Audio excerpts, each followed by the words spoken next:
我係瑞雲，歡迎嚟到瑞雲教室。咁今日咧，我哋嚟討論一下刺客嘅技能。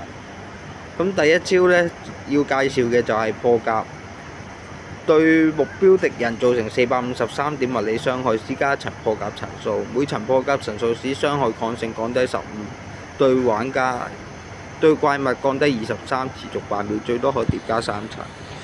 咁基本上咧，呢招咧佢係單體嘅。用咗咧就減防，主要作用喺呢度咯。咁都可以用嘅，佢係特別係1對1適合咯 ，PK 都幾適合嘅。佢冷卻時間2秒短啊嘛，咁變咗喺 PK 上面嚟講就比較好用。如果一打多嘅情況之下就比較冇效率，但係都可以嘅，因為佢冷卻時間短又變咗，若果唔係數量太大嘅時候，個影響個效率都唔會太大。好啦，咁第二招呢，我哋嚟介紹呢，就係呢招致命環數。咁佢主要係朝目標位置跳躍，對3公尺半徑範圍內所有敵人造成510點物理傷害。每擊中1名敵人，為自身施加1層暗殺之魂。至少擊中1名敵人時，回復41點能量。每層暗殺之魂使自身所有傷害增加6%，持續8秒。咁呢招呢，我係最推薦嘅一技嚟嘅，因為佢可以打到複數啊，打到一打多打幾隻敵人。咁變咗呢，清怪嘅時候佢就最有效率啦。咁有時你面對俾人圍攻嘅時候，佢呢招都可以打晒，咁變咗個作用就比較大。而且佢1打1嘅時候都唔係話好慢個效率，所以都 OK。所以我最推薦係呢招，而且佢可以疊加暗殺之魂，變咗你有層數，對你個基本傷害同埋出大技嘅時候個傷害都會更加高。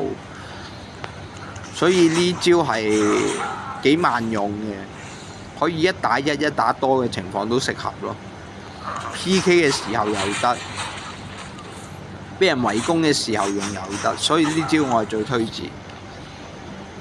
跟住第3招就係呢招暗殺之魂，喚醒體內嘅暗殺之魂，每2秒為自身施加1層暗殺之魂層數，使自身防禦力降低4%。此技能最多持續15秒，但能提早停用。每層暗殺之魂使自身所有傷害增加6%，持續8秒。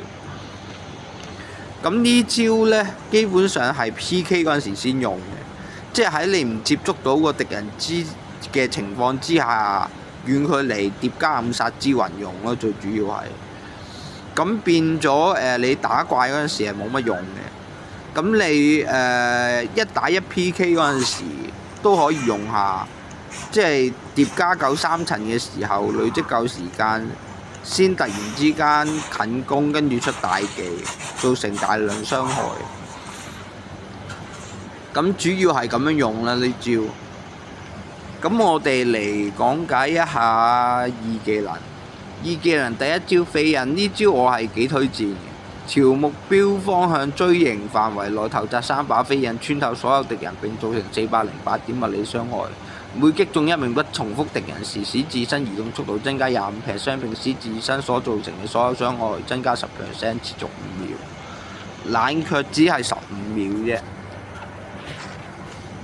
咁呢招幾好用嘅，可以愛嚟1打1都唔差嘅，1打1啊，1打多啊 ，PK 嗰陣時用啊，打近戰又得，打遠戰又得，跟住俾人圍攻嗰陣時用又得，所以變咗呢招嗰個通用性好大，我係幾建議用呢招嘅。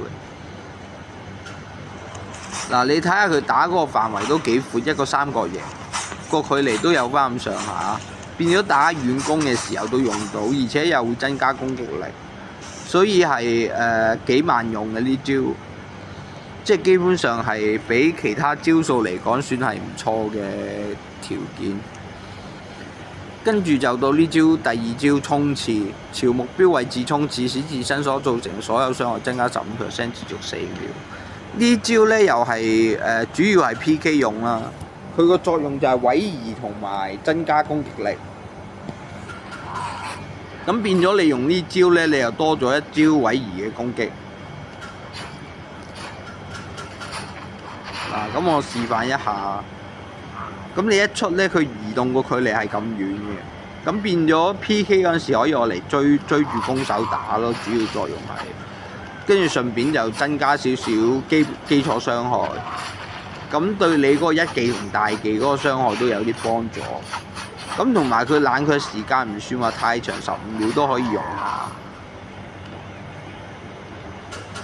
跟住落嚟就係第三招禁忌刺殺，對攻擊目標敵人中段目標施放技能，造成573點物理傷害，使目標受到嘅治療無效，持續1.5秒，冷卻15秒。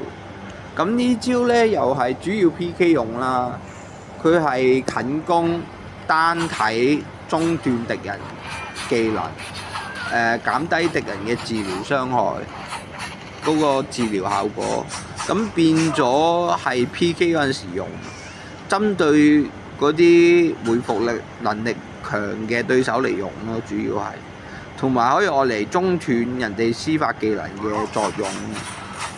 主要都係用喺 P.K. 上㗎啦呢招。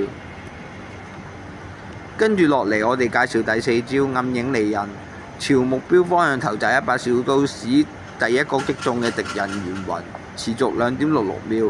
擊中敵人會將你牽引至該敵人身後，在抵達前免疫所有群體控制效果與減益狀態。